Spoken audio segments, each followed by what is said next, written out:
नमस्कार, स्वागत है। आप देख रहे हैं डॉक्टर साहेब।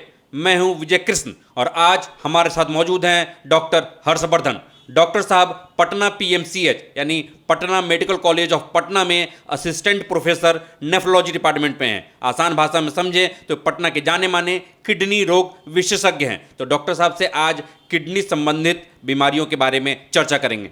डॉक्टर साहब बहुत बहुत स्वागत है। बहुत बहुत धन्यवाद। हाँ डॉक्टर साहब, आसान भाषा में हमें हमारे दर्शकों को बताएं। एक तो होता है एक्यूट, जिनकी कम दिनों से किडनी की बीमारी है। एक होता है क्रॉनिक किडनी डिजीज, तो जिनको बहुत दिनों से किडनी की बीमारी है। तो दोनों के बारे में किसे माने जो ये एक्यूट वाले पेशेंट हैं, किसे माने ये क्रॉनिक वाले पेशेंट हैं। आसान भाषा में अगर समझना है तो अक्यूट रीनल फेलियर या अक्यूट किडनी डिजीज़ हम कहते हैं कि जिनमें लक्षण बहुत कम दिन में आते हैं। आमतौर पे कहते हैं 3 महीने के अंदर अगर किसी को लक्षण है या 1 हफ्ते के अंदर किसी को लक्षण है तो हम अक्यूट बोलेंगे, और अगर 3 महीने से ज़्यादा किसी को लक्षण परसिस्ट करता है तो उसको क्रॉनिक कहते हैं। तो आमतौर पे ये 2 तरह की किडनी की बीमारियाँ होती हैं।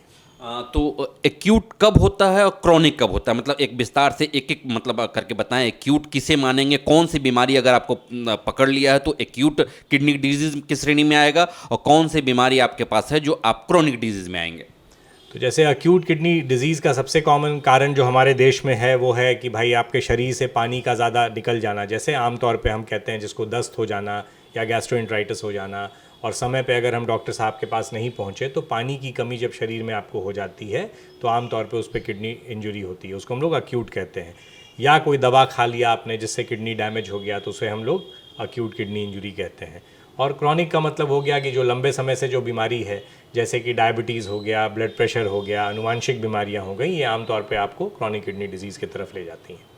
हाँ डॉक्टर साहब, दोनों के लिए अलग अलग इलाज भी होगा। क्रॉनिक के लिए आप लोग अलग सिम्टम और अलग इलाज करते होंगे, और जिनके पास कम दिनों से है उनके लिए आप कम इलाज करते होंगे। क्रॉनिक एक्यूट के लिए अलग अलग इलाज भी है, अलग अलग मरीज भी आते होंगे। तो कैसे इलाज करते हैं, क्या क्या दवा देते हैं, क्या क्या परहेज करवाते हैं। जो अक्यूट किडनी इंजरी जिसको हम कहते हैं अक्यूट बीमा, जो किडनी की बीमारियां हैं वो आमतौर पे सपोर्टिव केयर से मरीज़ ठीक हो जाते हैं। कुछ दवाइयों का देना ज़रूरी होता है। पानी हम बॉडी में हाइड्रेशन करेंगे तो उससे कई बार वो ठीक हो जाता है।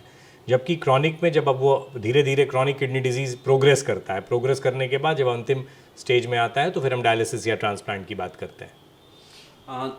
तो क्रॉनिक डिजीज़ अगर बीपी और शुगर इन जिनको दोनों है तो क्रॉनिक की संभावना तो बनी रहती है।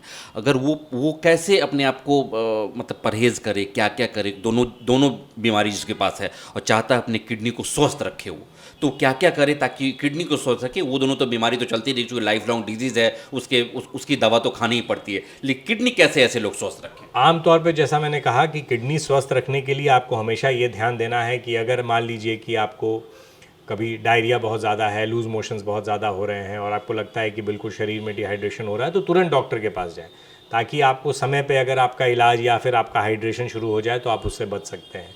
अगर आपको ब्लड प्रेशर है या ब्लड शुगर है तो उसको तुरंत नियंत्रण में रखें। और ब्लड प्रेशर और ब्लड शुगर वाले मरीजों को स्पेशली मैं कहना चाहूँगा कि नियमित रूप से समय समय पर अपना टेस्ट ज़रूर करवाएं। कम से कम साल में 1 बार ज़रूर अपनी किडनी का जांच करवाएं।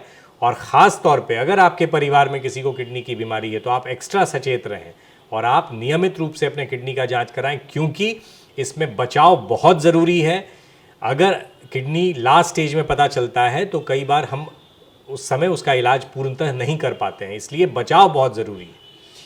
किडनी के कौन सा टेस्ट करवाए और मतलब उसमें क्या चीज़ कितना होना चाहिए, ये भी हमारे दर्शकों को बताएं। जो कौन सा टेस्ट करवाएं, मतलब सिंपल, ज़्यादा खर्च नहीं है टेस्ट में, बट टेस्ट के बारे में बता दे तो हमारे दर्शक करवा लेंगे। सबसे सिंपल जांच जो किडनी का है वो बहुत ही सस्ता जांच है। आप सीरम क्रिएटिनिन का जांच कराएं और पेशाब में यूरिन रूटीन का जांच कराएं। ये बहुत सस्ता टेस्ट है। अगर पेशाब में आपके प्रोटीन आ रहा है या आपका क्रिएटिनिन 1.5 से ज़्यादा बढ़ा हुआ है, 1.5 से ज़्यादा बढ़ा हुआ है, तो आमतौर पे समझना है कि मेरे किडनी में कोई ना कोई प्रॉब्लम है और हम तुरंत किसी डॉक्टर से मिलना ज़रूरी है। तो डॉक्टर साहब अभी बता रहे थे एक्यूट और क्रॉनिक किडनी डिजीज़ के बारे में। 3 महीने से नीचे कम जिनका समय किडनी खराब हुआ है तो उनको एक्यूट बोलेंगे, और 3 महीने से ज़्यादा मतलब लॉन्ग टर्म में अगर आपका किडनी खराब हो चुका है तो इसे क्रॉनिक डिजीज़ में। इन्होंने बहुत सारे उपाय भी बताए हैं कैसे टेस्ट करवाएं आप। इन्होंने क्रिएटिनिन का टेस्ट के बारे में बताया और पेशाब में प्रोटीन का टेस्ट के बारे में इन्होंने बताया। ये दोनों टेस्ट जिनको शुगर और बीपी है, ये दोनों अवश्य रूप से साल में 1 बार ज़रूर करवाएं, तो आप अपने आप को खुद को सुरक्षित और महफूज रख सकते हैं। इस एपिसोड में फिलहाल इतना ही। अगले एपिसोड में आपसे फिर से मुलाकात होगी। यदि आपने अभी तक हमारे यूट्यूब चैनल डॉक्टर साहब को सब्सक्राइब नहीं किया है तो तुरंत कर लें। आप हमें फेसबुक पेज पर भी लाइक्स और कमेंट कर सकते हैं। धन्यवाद।